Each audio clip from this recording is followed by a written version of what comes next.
कुछ आयतें ऐसी हैं जो आतंक को बढ़ावा देती हैं, वायलेंस टीचिंग हम कहें उसको एक तरह से, वो कुरान के अंदर इस तरह की बातें हैं और बहुत अच्छी बातें भी हैं जो इंसानियत के लिए हैं।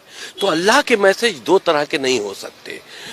तो ये तीन जो खलीफा थे, इन्होंने ताकत का इस्तेमाल करते हुए कुरान के अंदर अमेंडमेंट करके इस तरह की आयतों को डालकर कुरान शरीफ को दुनिया के लिए जारी किया और उसी का सहारा लेकर पूरी दुनिया में आगे बढ़े हैं ताकत के दम पर इस्लाम को फैलाने के लिए।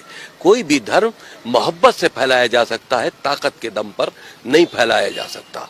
और इस वजह से आज इस्लाम को फैलाने के लिए जो कुरान के अंदर अमेंडमेंट किए गए थे, जो इस तरह के मैसेजेस डाले गए थे, जो वायलेंस को बढ़ा रहे थे, जो जुल्म और ज़्यादती कर रहे थे, आज उसका फायदा आतंकवादी उठा रहे हैं। मदरसों के जरिए आम मुसलमानों के बच्चे उसको पढ़ रहे हैं और उनका जहन जो है वो कट्टरपंथ की तरफ बढ़ रहा है। तो ये बहुत नुकसानदेह, बहुत सी ऐसी बातें हैं जो हमने अपनी पहल में लिखी हैं, लेकिन क्योंकि अभी हमने PIL दाखिल की है, कोर्ट में पेंडिंग है, वो बातें हम खुलकर नहीं बता सकते। लेकिन हमें उम्मीद है कि ये चीज़ें, कोर्ट को इसमें इंटरफेरेंस करना चाहिए। हमारी देश की सुरक्षा से जुड़ा मामला है। इन 26 आयतें जो वायलेंस की टीचिंग है इस्लाम के अंदर, जो पूरी दुनिया में आतंक का सबब बनी हुई है, इनको कुरान से रिमूव होना चाहिए। आपको लगता है कि कोर्ट ऐसे संवेदनशील मामले में, जिसमें एक फेथ से जुड़ा हुआ मामला है, उसमें मुदाखलत करेगा? ये मामला फेथ से जुड़ा नहीं है। फेथ से जुड़ा हुआ होता है इंसानियत का मामला। किसी का कत्ल कर देना फेथ से जुड़ा मामला है। आप अगर इसको फेथ से जोड़ लेते हैं तो हमको इजाजत दीजिए कि हम काफिरों का कत्ल कर दें।